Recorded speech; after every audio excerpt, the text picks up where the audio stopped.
I came home exhausted from the emergency room and saw my sister tagging me in the family chat.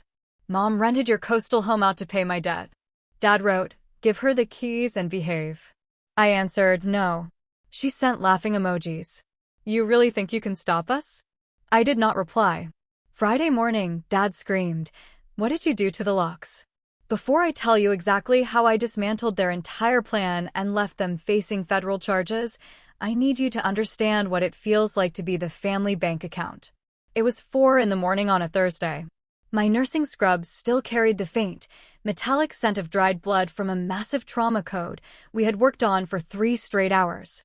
My feet throbbed with the kind of deep, bone-weary ache that only comes from running across hard linoleum floors for a 14-hour shift. I was running on terrible breakroom coffee, sheer adrenaline, and the lingering anxiety of watching a monitor flatline. I wanted nothing more than to crawl into bed, pull the heavy blankets over my head, and forget the sound of weeping families in the waiting room. I pushed my front door open, wincing as the hinges squeaked in the quiet apartment. The air inside was still and cool. I kicked off my stained sneakers by the mat, making a mental note to bleach them later, and padded into the dark kitchen. The pale moonlight sliced through the blinds, casting long shadows across the floor. Then my phone buzzed. It buzzed again. And again. It was the rapid, relentless vibration of a group chat going off. It was not a hospital emergency. It was not a doctor needing a consult. It was my family. I stood in the dark kitchen of my San Francisco apartment, the harsh blue light of the screen illuminating my tired face, and read the messages. Fallon, my 30-year-old sister, had sent a picture of her freshly manicured hands holding a designer coffee cup, followed by that message. "Mom rented your coastal home out to pay my debt." My heart stalled in my chest. Before I could even process the absolute audacity of those words, my father, Gideon, chimed in. He did not ask how my shift was. He did not say please. He just gave a command, like I was a rebellious teenager instead of a 38-year-old charge nurse who had just spent the night keeping people alive. He told me to hand over the spare keys to Fallon by noon and added that I needed to stop being selfish and behave for once. My fingers hovered over the screen. 1,000 angry thoughts rushed through my mind, a tidal wave of resentment and sheer disbelief, but I was simply too drained to type a paragraph. My hands were shaking. Not from fear, but from a rage so deep and so ancient that it felt like it was woven into my DNA. I typed one single word. No. The chat went silent for a few excruciating seconds. I could almost picture them sitting in their comfortable suburban living room, staring at their phones in shock that the family scapegoat had dared to talk back. Then, Fallon sent a barrage of laughing emojis. She wrote, "You really think you can stop us? Family fixes family mistakes, Sloan. Grow up and hand over the keys." I stared at that specific message, reading it over and over until the words blurred together. Family fixes family mistakes. The sheer entitlement of it made my stomach turn physically sour. It was the quote that defined my entire existence in their eyes. They believed my success, my exhaustion, my entire life was just a backup fund for their endless string of failures. I looked up from the glowing screen and saw my husband, Beckett, sleeping peacefully in the other room.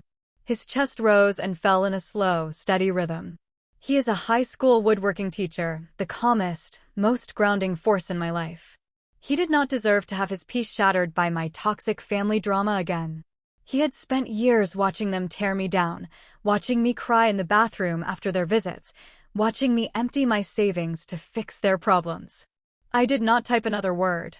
I turned off my screen, placed the phone face down on the cold marble counter, and let them think they had won. They thought I would cry. They thought I would panic. They thought I would call my mother, begging her to explain, and eventually start negotiating a compromise. They thought they were dealing with the old Sloan, the one who always bent over backward to keep the peace. But the woman standing in that kitchen had spent her life holding pressure on other people's bleeding wounds. Now, I was ready to let them bleed out. I was done being the bandage for their massive, self-inflicted injuries. What will you do when your own flesh and blood crosses the final, unforgivable line? You see, that house in Half Moon Bay was never just a piece of real estate to me. It was not an investment portfolio or a vacation rental. It was my sanctuary. It sat on a quiet, windswept stretch of the coast, about a 45-minute drive south of the city. We bought it 6 years ago, putting down a hard-earned $120,000. That money did not come from trust funds. It did not come from a generous family loan or an inheritance. It came from double shifts. It came from volunteering to work every single Christmas Eve, every Thanksgiving, and every New Year so other nurses could be home opening presents with their kids. It came from missing my own wedding anniversary dinners and sleeping in my cramped car in the hospital parking garage between back-to-back shifts just to grab 3 hours of sleep. Every single dollar of that down payment was paid for with my sweat, my tears, and my time. Beckett poured his absolute soul into that place. He spent an entire summer building the custom oak furniture by hand. He sanded down the massive dining table until the wood felt like silk under your fingertips. He crafted heavy, beautiful window frames that perfectly captured the view of the Pacific Ocean crashing against the rocky cliffs. When I sat on that oak porch wrapped in a blanket, listening to the wild waves and smelling the salt in the air, I was not Nurse Sloan. I was just a person. I did not have to fix anyone. I did not have to save a life. I could just breathe. That house was the exact opposite of everything my family stood for. My father, Gideon, was a retired corporate sales manager who cared significantly more about maintaining an illusion of massive wealth than actually having it. To him, the world was a strict hierarchy, and he was supposed to be firmly seated at the very top. He drove cars he could barely afford and bought expensive watches on credit just so his golf buddies would respect him. My mother, Mabel, was his ultimate enabler. Her weapon of choice was not shouting or demanding, it was tears and deep, agonizingly disappointed sighs. She used guilt like a master swordsman uses a blade, cutting you down so softly you did not even realize you were bleeding until you had already handed her your wallet. And then there was Fallon, the golden child. While I was taking out massive student loans and scrubbing bodily fluids off hospital beds to get through my nursing degree, Fallon was handed the world on a silver platter. She wanted to be an internet influencer. She wanted to be a luxury lifestyle guru without ever doing the actual work to afford a luxury lifestyle. Gideon and Mabel funded her disastrous ventures one after another. First, it was a luxury organic candle startup. My parents gave her $30,000 to launch it. She spent $20,000 on a lavish launch party with an ice sculpture of her own logo and $10,000 on inventory that no one bought because they smelled like burnt plastic. The business failed in 4 months. Then, it was a bespoke fashion line where she literally bought cheap clothes from overseas, sewed her own aesthetic labels on them, and tried to sell them for $200 apiece. That venture burned through another $25,000 of my parents' retirement savings. Every single time she failed, the massive debt fell on my parents. And every single time my parents were underwater, they looked directly at me. I remembered a specific, horrible afternoon last year. I had finally drawn a hard line and refused to pay off Fallon's completely overdrawn credit card, which she had maxed out on a trip to Tulum. My mother had driven to my apartment, sat on my living room sofa, and wept softly into a tissue for an hour. She looked at me with those sad, expertly manipulative eyes and said, "I just thought family was the most important thing to you, Sloan. I thought you cared about your sister's mental health. I guess I was completely wrong about the daughter I raised." It was always exactly like this. If I succeeded at work and got a promotion, it was totally ignored. If I bought a beautiful beach house, it was suddenly declared our family resource. They never saw the brutal, exhausting sweat it took to build my life. They only saw a shiny prize they felt completely entitled to claim. They viewed my coastal home as a toy they could play with, and now they were trying to steal it right out from under me to fix another one of Fallon's catastrophic mistakes. But a burning question kept echoing in my tired brain. How could they legally rent out a house they did not own? How could they hand over keys they did not officially have? The answer to that question brought a cold, sickening realization creeping into my mind. A memory from 2 months ago hit me like a physical punch to the gut. I needed to know exactly how far they had actually gone. Do you think you truly know what your own family is capable of doing to you in the dark? If you are enjoying this story and want to see the explosive revenge, please leave a comment saying "I'm Win" down below. That is the secret code for my true fans who have made it this far, and I will be hearting and replying to every single comment with that keyword. Don't forget to subscribe. Working in a major emergency room teaches you a very specific, unforgiving way of looking at the world. It is called triage. When a massive multi-car pileup happens on the interstate and 10 severely injured patients arrive through the sliding glass doors at the exact same time, you cannot panic. You cannot cry. You look at who is bleeding the most, who is actively coding, and who has injuries that can wait. You prioritize survival over comfort. You make brutal, split-second decisions. For 38 years, I had treated my entire family dynamic like an endless triage situation. Whenever they created a massive financial disaster, I rushed in with the metaphorical gauze and bandages, stopping the bleeding so they could survive another day without losing their house or going bankrupt. I absorbed their stress so they would not have to. But standing alone in my kitchen that Thursday morning, watching the cold fog roll over the San Francisco skyline, the triage mindset fundamentally shifted. I realized, with a terrifying clarity, that my family was not the patient bleeding out on the table. They were the disease. They were the parasite actively draining my blood to feed themselves. The scattered pieces of the puzzle began to click together in my head. The keys. My dad had explicitly demanded the keys in the chat, but Fallon's text heavily implied the rental deal was already finalized. You cannot rent out a premium house without showing it to the prospective tenants. You cannot promise a coastal property to someone without giving them some form of physical access. My mind flashed back to a stormy, miserable night exactly 2 months ago. It was raining heavily, the kind of torrential, blinding downpour that turns the steep streets of San Francisco into slick, dangerous mirrors. My phone had rung loudly at 11 at night, waking me from a deep sleep before a morning shift.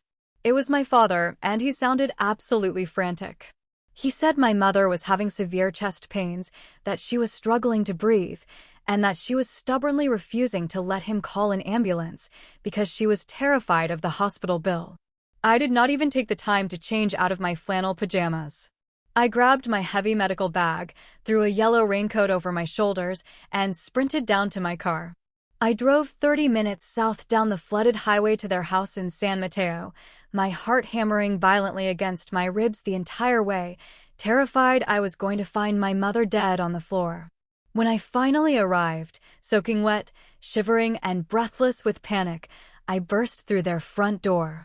I found my mother sitting comfortably on the living room couch, casually sipping a mug of hot herbal tea and watching a late-night talk show. Her skin color was perfectly fine. Her breathing was slow and even. She did not look like a woman having a cardiac event.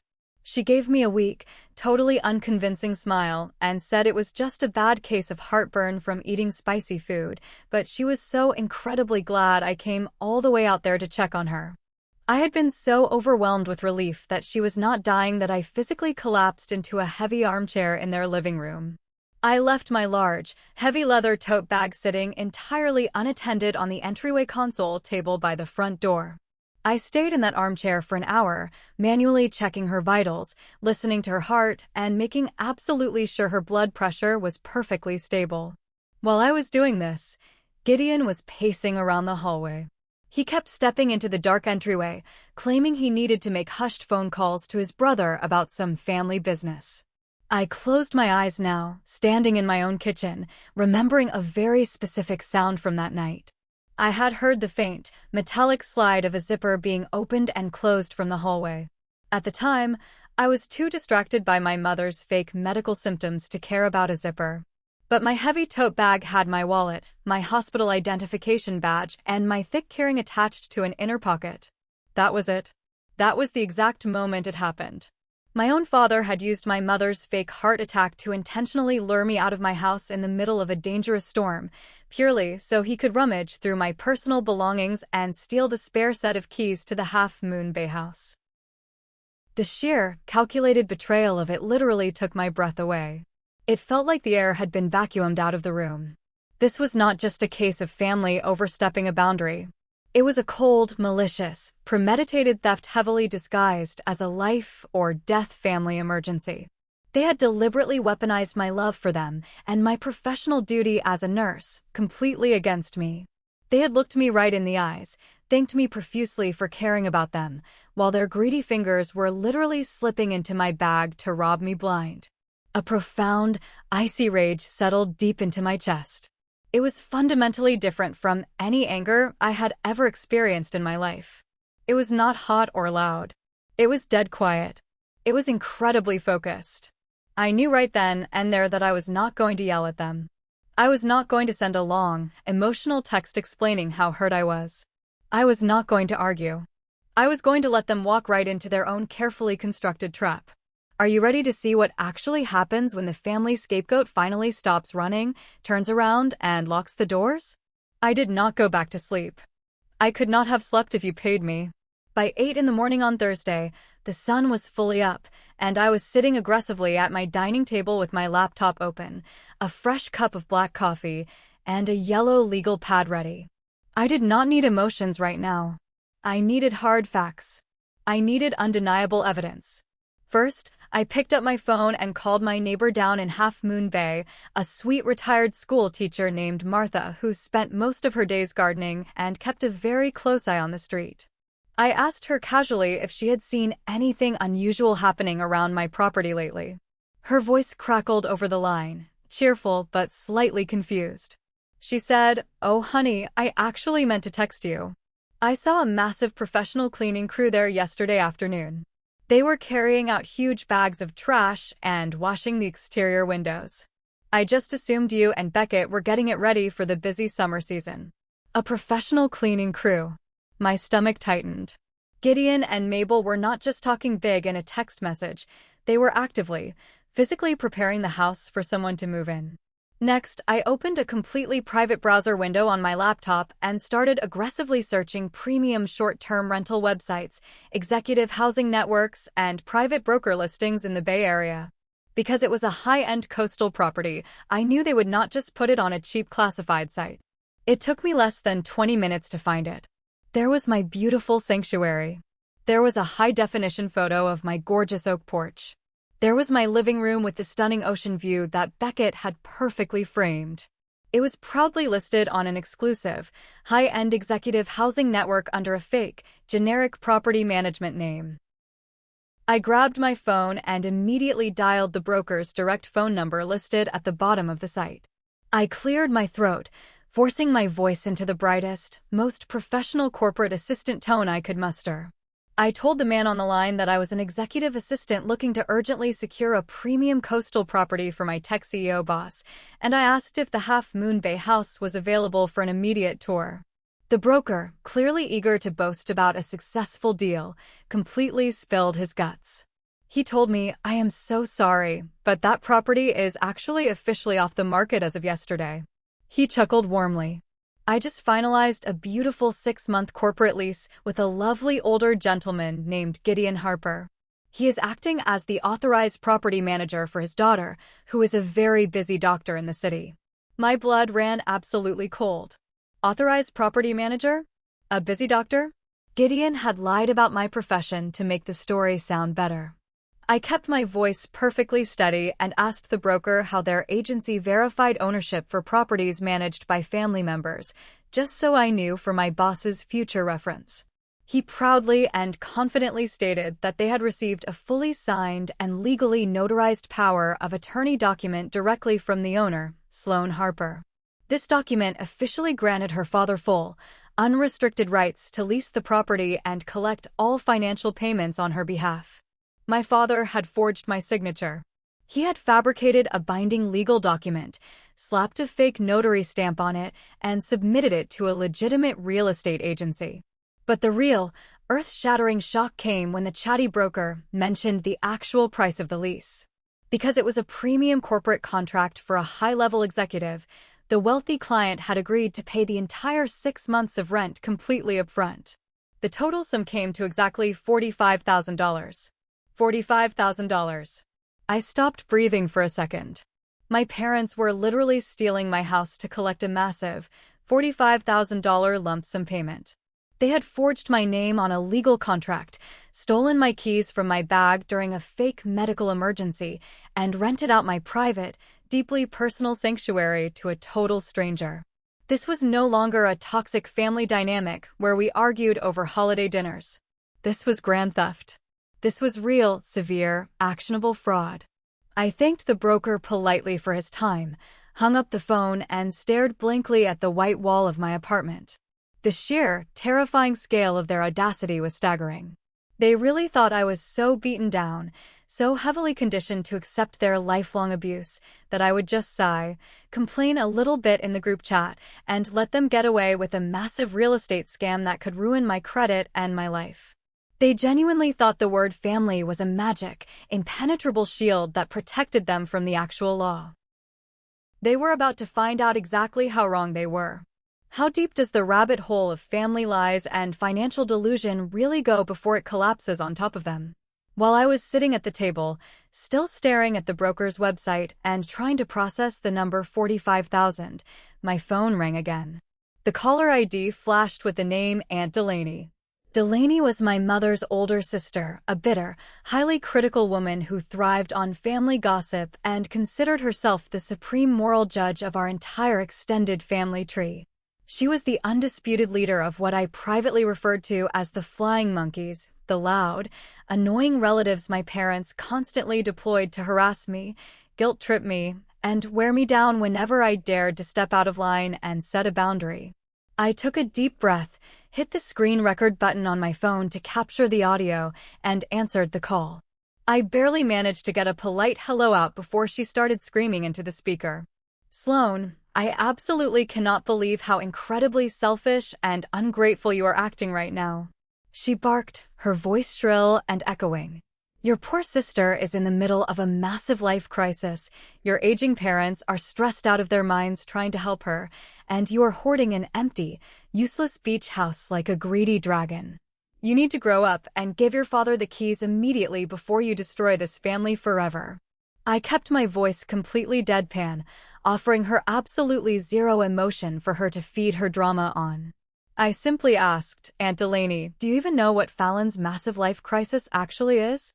She scoffed loudly into the receiver, a sound full of pure disdain. "Of course I do. She is trying to secure her future. She is planning the absolute most important day of her entire life, and you are trying to ruin it out of petty, childish jealousy just because you had a boring courthouse wedding." I frowned, genuinely confused for a second. Important day? Fallon was not even married.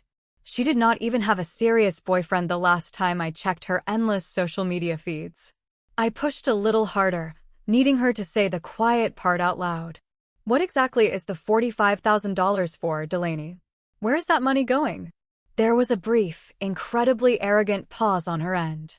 "She needs to urgently secure the venue deposit and hire the royal-tier European wedding planner before the spots completely fill up for next year. She has a vision, Sloan. A brand identity. She needs this massive event to elevate her influencer status and get brand sponsorships. It is an investment in her career." I had to bite the inside of my cheek so hard I tasted copper to stop from laughing hysterically.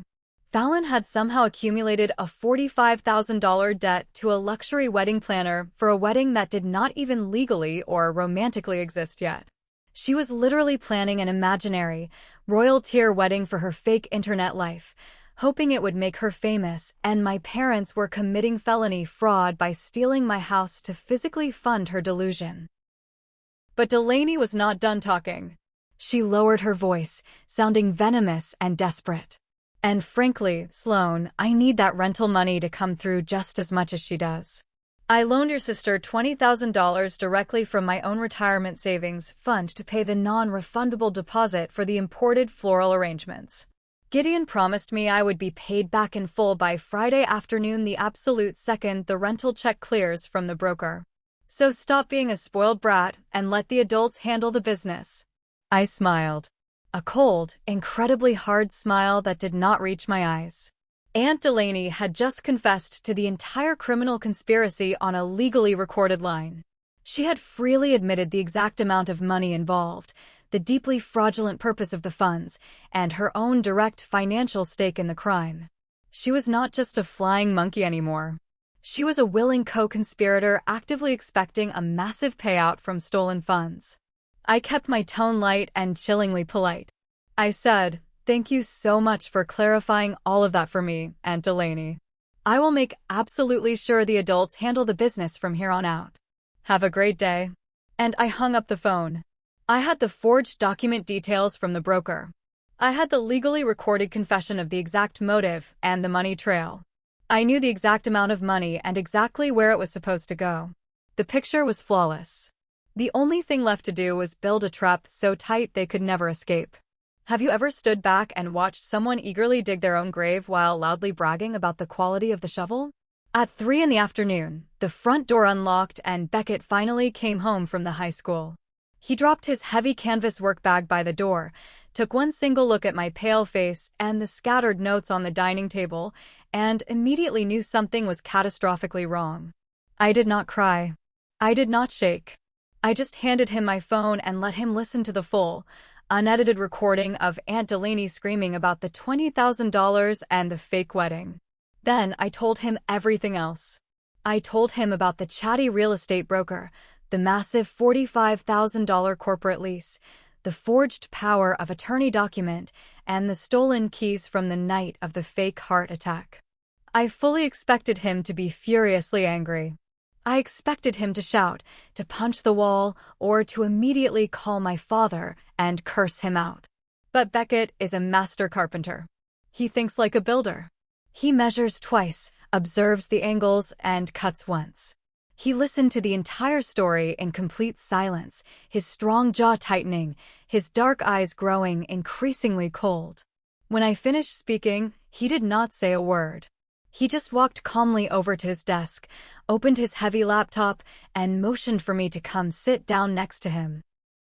He clicked on a deeply hidden, password-protected folder on his desktop screen. "Sloan," he said quietly, his voice dangerously calm. "Do you remember last summer when your dad tried to secretly host a massive barbecue at the beach house without asking us and his drunk friends broke the beautiful oak porch railing?" I nodded, the bitter memory of cleaning up barbecue sauce and beer cans surfacing in my mind. Beckett typed in a long password and hit enter.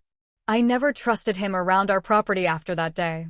While I was down there spending 3 days repairing the oak frames around the doors and fixing the porch, I intentionally hollowed out a few small sections of the wood. I installed a state-of-the-art, hardwired, deeply hidden security camera system. It captures high-definition video and incredibly crisp audio of the driveway, the front porch, and the main entryway. It does not go to a cloud they can hack. It feeds directly to a private, encrypted server right here in our apartment. He double-clicked a video file and hit play. The screen instantly showed the front porch of our Half Moon Bay house. The footage was clearly time-stamped from yesterday afternoon at 2 o'clock. It showed my father, Gideon, walking confidently up the wooden steps alongside a man in a sharp business suit, the broker I had spoken to earlier. The audio was horrifyingly crystal clear. I heard my father laugh expansively, puffing out his chest, and say to the broker, "Yes, my daughter is just far too busy with her exhausting hospital shifts to manage a property like this. I handle all of her real estate portfolio and investments now. I officially took over the title responsibilities last month. Just make sure to wire the $45,000 directly into my wife's bank account by Thursday evening, and I will personally hand the keys over to your executive client at exactly 9 on Friday morning." My breath caught sharply in my throat. We had him. We had the exact, undeniable moment of active fraud, recorded in high-definition video and audio.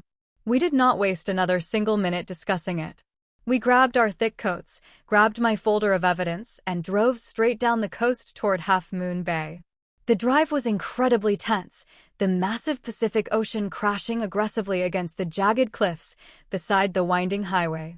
When we finally arrived at the house, Beckett went straight to work like a man on a mission. He completely removed the old physical locks from the front door, the back deck door, and the garage. He permanently replaced them with heavy-duty, biometric magnetic locks that could only be opened with our specific fingerprints or a randomly generated, rotating digital code from our personal phones. The stolen physical keys my father had in his pocket were now nothing more than completely useless pieces of cheap metal. Once the house was physically secured like a fortress, we drove straight into the small coastal town and parked directly in front of the local sheriff's office building. Sheriff Corbin was a tough, no-nonsense man who had lived in the Bay Area his entire life. He knew the distinct difference between a petty family squabble over Thanksgiving dinner and a literal felony. I sat firmly across from his scratched metal desk and laid out every single piece of evidence. I showed him the original property deed with only my name on it. I played the audio recording of Aunt Delaney confessing to the financial motive. I played the high-definition video of my father lying directly to the real estate broker on my porch. I gave him the details of the forged power of attorney document. Sheriff Corbin looked over the paperwork slowly, his jaw ticking, then looked up at me. His expression was dead serious and incredibly grim. "Mrs. Harper," he said slowly, leaning forward and resting his hands on the desk.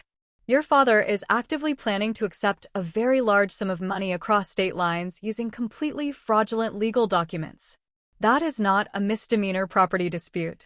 That is a very serious federal crime."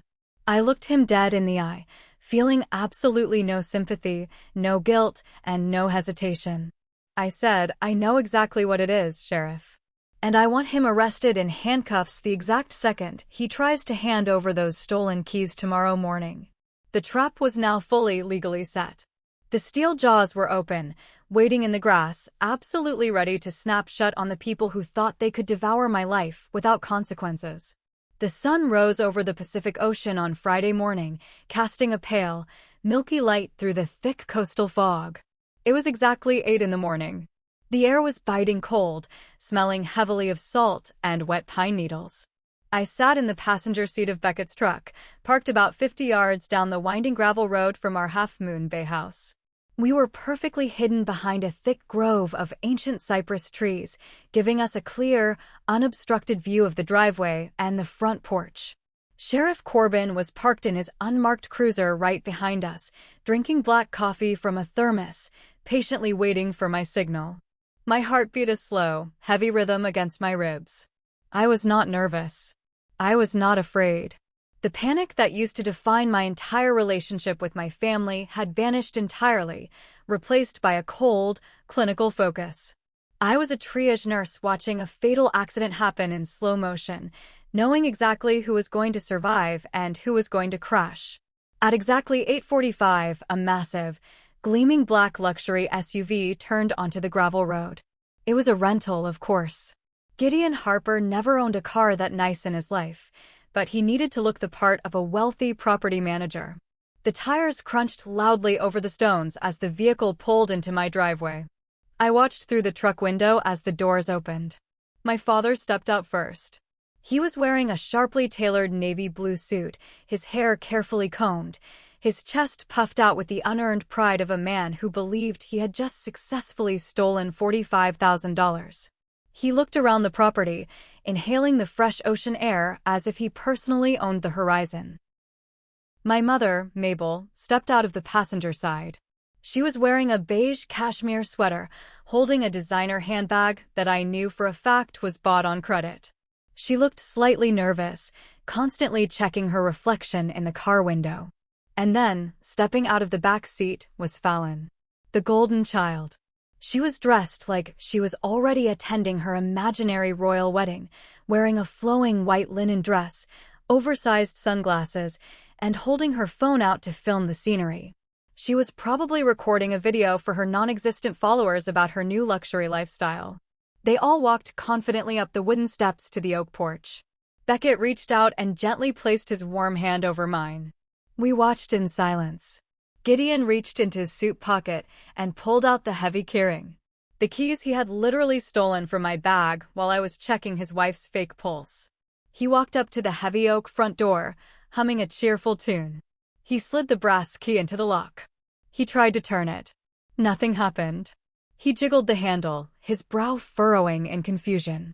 He pulled the key out, checked it against the light, and shoved it back into the hole, twisting it much harder this time. The biometric magnetic lock we had installed yesterday did not even budge. It was a solid wall of steel and technology. I rolled my window down just an inch. The crisp morning air carried their voices perfectly. Gideon muttered a harsh curse under his breath. He started rattling the heavy door handle, shaking the oak frame. Mabel stepped up behind him, her voice tight with sudden anxiety. "Gideon, the client is going to be here in 10 minutes. Open the door." "I am trying," he snapped, his face turning an ugly shade of red. "The stupid lock is jammed." Fallon stopped filming and crossed her arms, letting out a loud, dramatic sigh. "Dad, seriously? You promised everything was handled. If this ruins my venue deposit, I am going to lose my mind." Gideon abandoned the front door and marched over to the side entrance near the deck. He tried another key. He rattled the knob. He pushed his shoulder against the wood. Nothing moved. The house was an impenetrable fortress. The confident, wealthy property manager facade was rapidly melting away, revealing the panicked, desperate thief underneath. At exactly 8:55, my phone began to vibrate violently in my lap. The screen flashed with my father's name. I picked it up, hit accept, and held the phone to my ear without saying a single word. "Sloan," Gideon screamed into the receiver. His voice was shrill, entirely stripped of its usual dominant tone. "What the hell did you do to the house? Why are the keys not working?"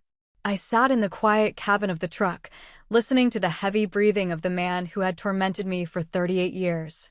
I looked through the windshield, watching him pace furiously across my porch, holding his phone to his ear, his face twisted in rage and rising terror. I kept my voice low, steady, and terrifyingly calm. I said, "Did you really think you could steal my home, Gideon?" He froze. I saw him stop dead in his tracks on the porch. The color rapidly drained from his face, leaving him looking like a sick, old man. You changed the locks?"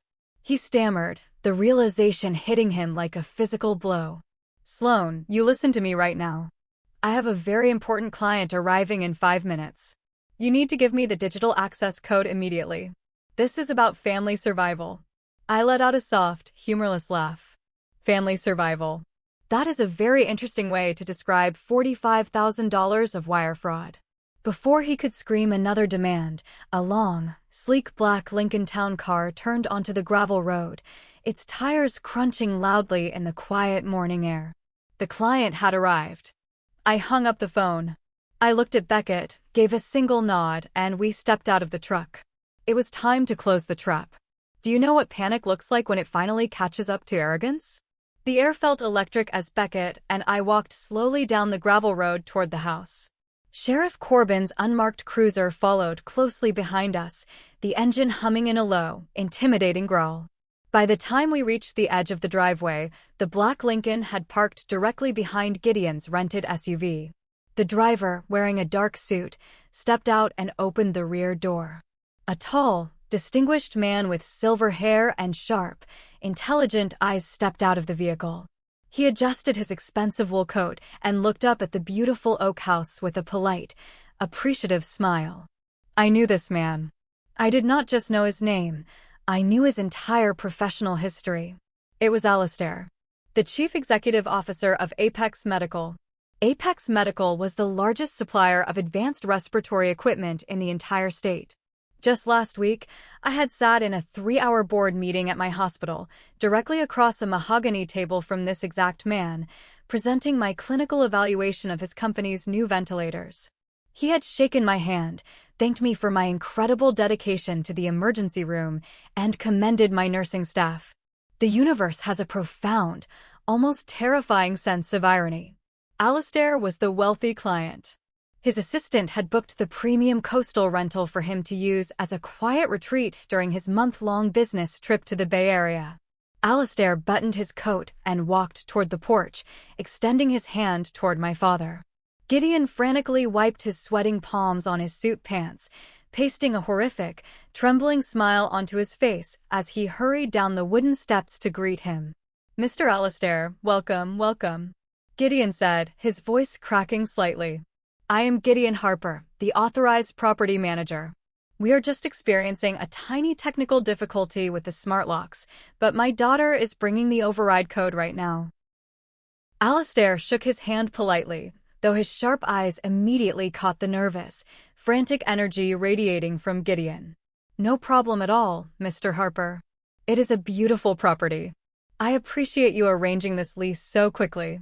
At that exact moment, I stepped out from the shadow of the cypress trees and walked onto the driveway, my boots crunching loudly on the gravel.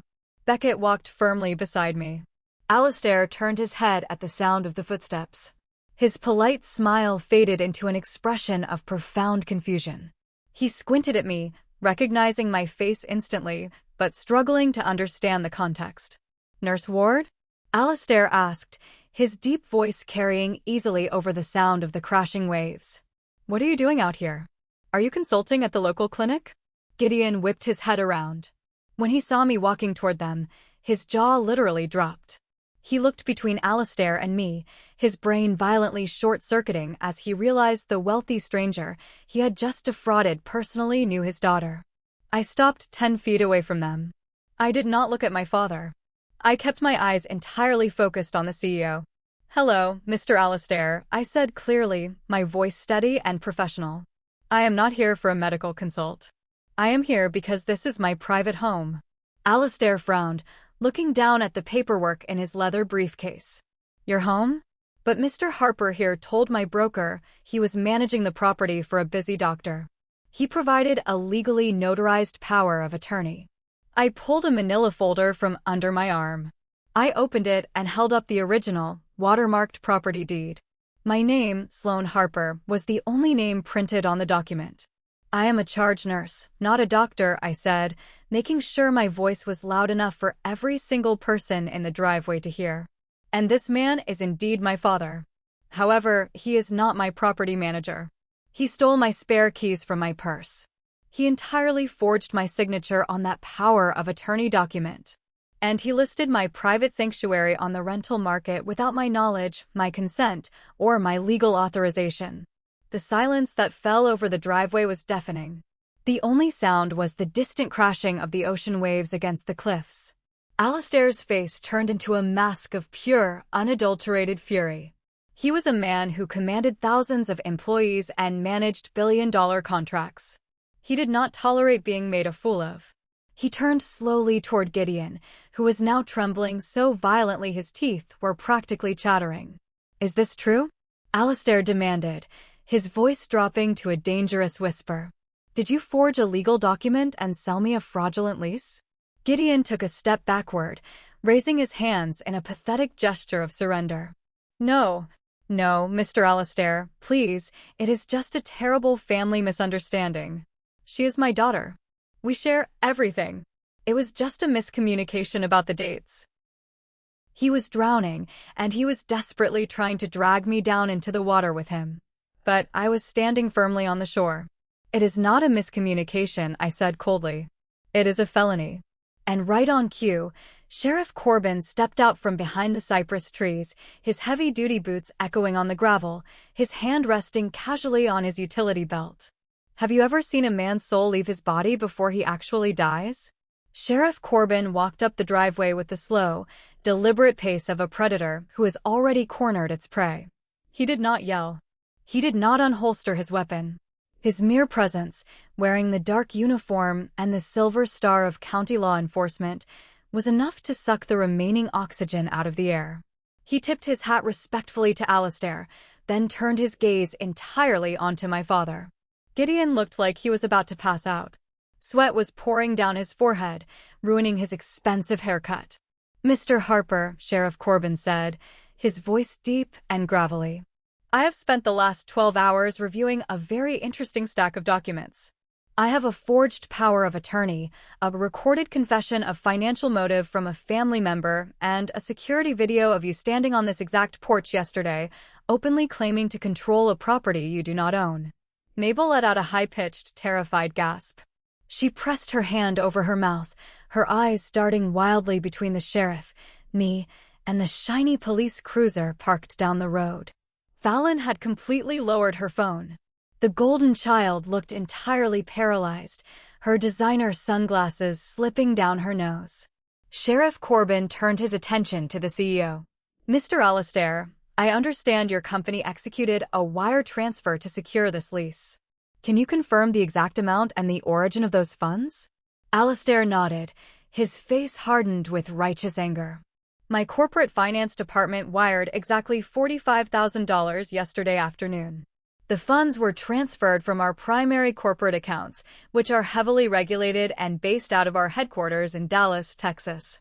Sheriff Corbin pulled a small notepad from his chest pocket and wrote something down. Texas. So the money crossed state lines. And who was the direct recipient of this wire transfer? Gideon tried to speak, but only a pathetic, choking sound came out of his throat. Alistair checked his phone. The receiving account was at a local branch here in California, registered under the name Mabel Harper. Sheriff Corbin slowly closed his notepad and put it back in his pocket. He looked directly at my mother, who was now visibly shaking. Well, Mrs. Harper, Sheriff Corbin said casually. That changes things quite a bit. If your husband had simply taken cash from a neighbor down the street, we would be dealing with local fraud and grand theft. But since you explicitly directed a massive sum of money to be electronically transferred across state lines using a forged legal document, this is no longer just my jurisdiction. He paused, letting the silence hang heavy in the cold air, making sure every single word landed like a hammer. You have committed federal wire fraud. That is a federal offense investigated by the FBI. The penalty carries a maximum sentence of up to 20 years in a federal penitentiary, plus massive financial restitution. Mabel's knees literally buckled. She let out a piercing, theatrical wail, clutching her chest with both hands. Oh, my heart. My heart. I cannot breathe. Gideon, help me.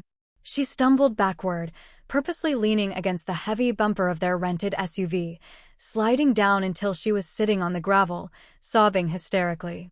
It was the exact same performance she had used 2 months ago in San Mateo.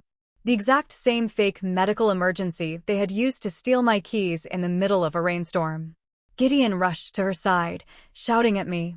Sloane, do something. You are a nurse. Help your mother. She is having a heart attack. I did not move a single muscle. I stood beside Beckett, my hands resting comfortably in the pockets of my jacket. I looked down at the woman who had birthed me, the woman who had used my empathy as a weapon to rob me blind, and I felt nothing. Her color is fine, I said, my voice dead and clinical. Her breathing is rapid but regular. It is a panic attack induced by the sudden realization of consequences. I am off the clock, Gideon. Call an ambulance if you want a second opinion. Alistair watched the entire scene unfold with absolute disgust. He turned to Sheriff Corbin.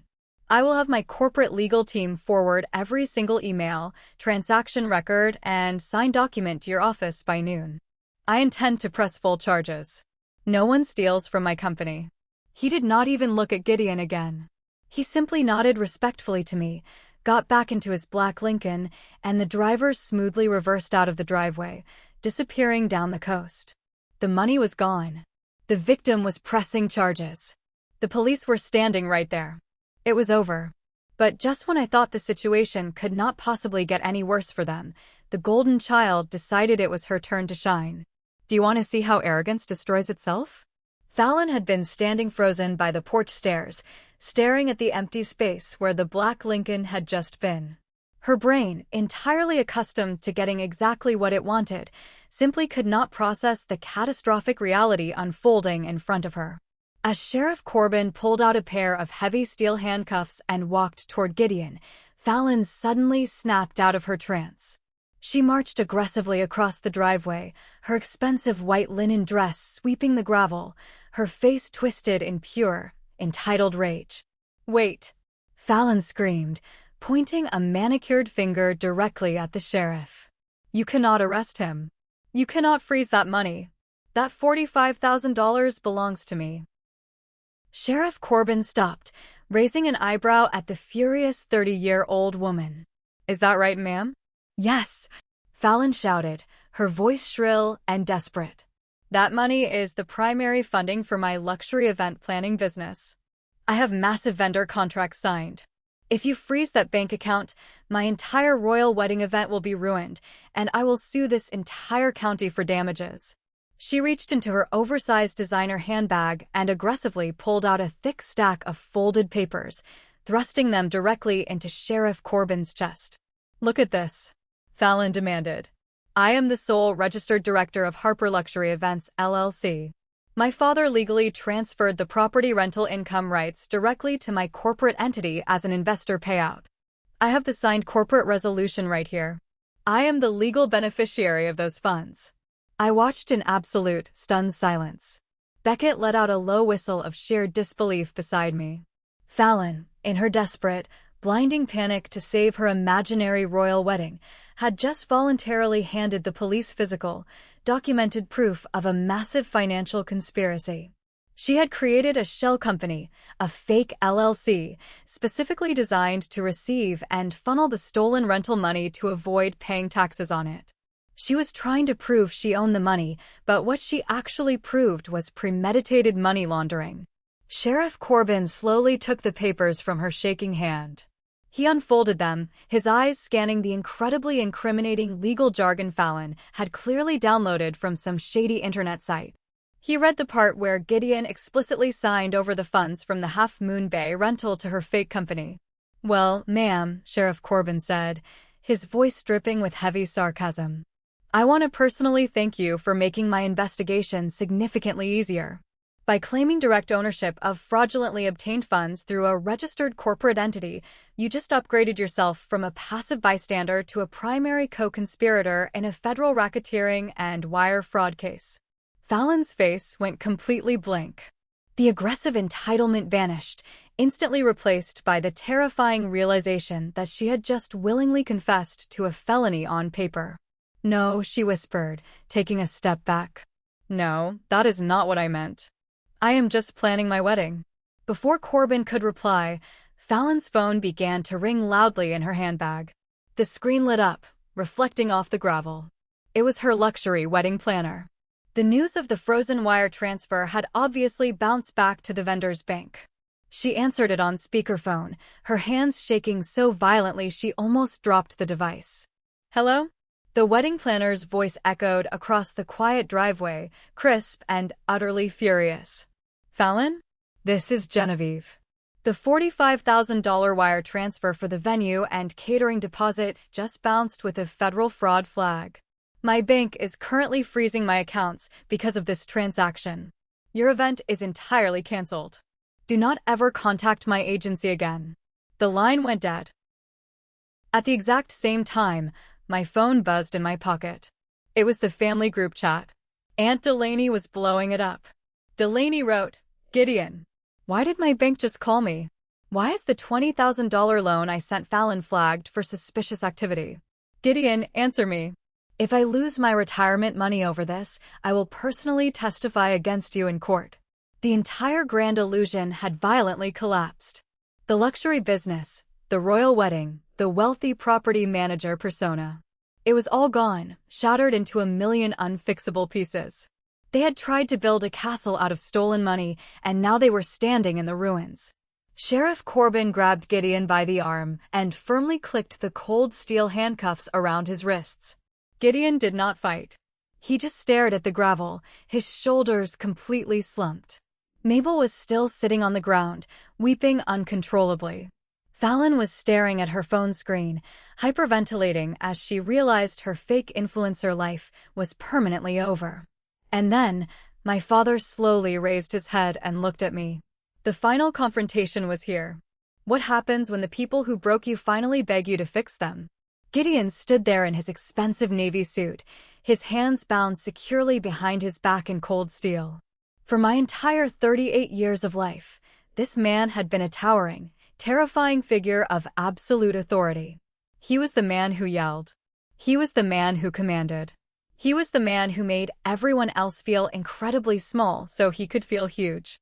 But looking at him now, standing in the fog of the California coast, I did not see a powerful patriarch. I just saw a sad, desperate, incredibly foolish old man. He took a shuffling step toward me, his eyes wide and pleading. "Sloan," he whispered, his voice cracking. "Sloan, please." He fell heavily to his knees on the sharp gravel. The sound of his suit pants tearing against the stones echoed in the quiet air. Please, Sloan, Gideon begged, tears finally streaming down his wrinkled face. I am your father. I raised you. I fed you. You cannot let them put me in a federal prison. I will not survive it. Just tell the sheriff it was a mistake. Tell him I had verbal permission to rent the house. Tell him anything. I will pay the money back. I swear to God, I will pay every single penny back. Mabel crawled across the gravel on her hands and knees, grabbing the hem of my jeans with her trembling fingers. Sloan, my baby, please. She sobbed, looking up at me with a face completely ruined by mascara and terror. We are a family. Families forgive each other. We were just trying to help your sister. You have a good job, you have this beautiful house, you have so much. Why do you have to be so cruel? There it was. Even in the absolute depths of their own catastrophic destruction, even with handcuffs on their wrists and federal charges hanging over their heads, they still fundamentally believed I was the villain. They still believed my boundaries were an act of cruelty against their divine right to use my life. I looked down at Mabel's hands clutching my jeans. I gently, but very firmly, stepped backward, forcing her to let go. I looked at Gideon, still kneeling in the dirt. I did not yell. I did not scream. My voice was quiet, carrying the heavy, profound weight of 38 years of exhaustion. You fed me because you were legally obligated to as a parent, Gideon, I said softly. That was not a loan I was supposed to pay off with my adult life. I bought this house with my own blood and sweat because I needed a place to hide from the constant chaos you created. You did not just cross a boundary. You forged my name. You stole from my bag. You tried to sell my sanctuary to a stranger to fund a fake wedding for a sister who has never worked a hard day in her life. I took a deep breath, the cold ocean air filling my lungs. You told me earlier that family fixes family mistakes. Well, you made a massive, illegal mistake today. And for the very first time in my entire life, I am not going to fix it for you. I turned to Sheriff Corbin. I will be at the station in an hour to sign a full, formal written statement against all three of them. Corbin nodded respectfully. Take your time, Mrs. Harper. We have plenty of paperwork to process. I turned my back on my family. I did not look back when Gideon started wailing my name. I did not look back when Mabel screamed that I was an ungrateful monster. I did not look back when Sheriff Corbin placed his heavy hand on Fallon's shoulder and told her she was being detained for questioning regarding corporate fraud. Beckett walked up to the heavy oak front door. He placed his thumb on the biometric scanner. The heavy magnetic lock clicked open with a satisfying, solid thud. He held the door open for me. I walked into my beautiful, quiet sanctuary. The smell of sanded oak and ocean salt wrapped around me like a warm blanket. I closed the heavy door behind me, the thick wood entirely blocking out the frantic, desperate screams of the people outside. I walked into the kitchen, poured myself a cup of water, and looked out the massive window at the crashing Pacific waves. The storm was finally over. The triage was finished. The patient had flatlined, and I was finally allowed to wash the blood off my hands. Have you ever felt the terrifying, beautiful weight of absolute peace? The aftermath of that Friday morning was brutal, swift, and entirely out of my control. Once the federal government gets involved in wire fraud across state lines, the machine does not stop moving. Gideon and Mabel did not go to federal prison, solely because of their advanced age and lack of prior criminal records. However, they were forced to plead guilty to massive felony fraud charges to avoid jail time. They were placed on 5 years of strict federal probation. But the financial restitution is what truly destroyed their illusion of wealth. They were legally ordered to repay the entire $45,000 to Apex Medical, plus massive legal fines and court fees. Because they had no actual savings left after funding Fallon's endless failures, they were forced to sell their house in San Mateo. The bank took most of the equity. My parents currently live in a tiny, cramped one-bedroom apartment on the outskirts of the city. Gideon does not play golf anymore. Mabel does not host dinner parties. They spend their days sitting in silence, surrounded by boxes they cannot afford to unpack. Fallon's fate was arguably worse, at least for someone whose entire identity was based on appearing wealthy on the internet. Because she had actively presented the forged LLC documents to the police, She was hit with heavy charges for conspiracy and attempted money laundering. She avoided jail by turning state's evidence against her own father, claiming Gideon manipulated her into starting the fake company. Her precious luxury wedding planner sued her for breach of contract. Aunt Delaney, furious about losing her $20,000 loan, sued Fallon in civil court and won a massive judgment. Fallon was forced to declare total bankruptcy at 30 years old. She lost her leased car, her designer clothes were sold to pay legal fees, and she currently lives in Aunt Delaney's dark, unfinished basement, working a minimum wage retail job just to pay off the interest on her remaining debts.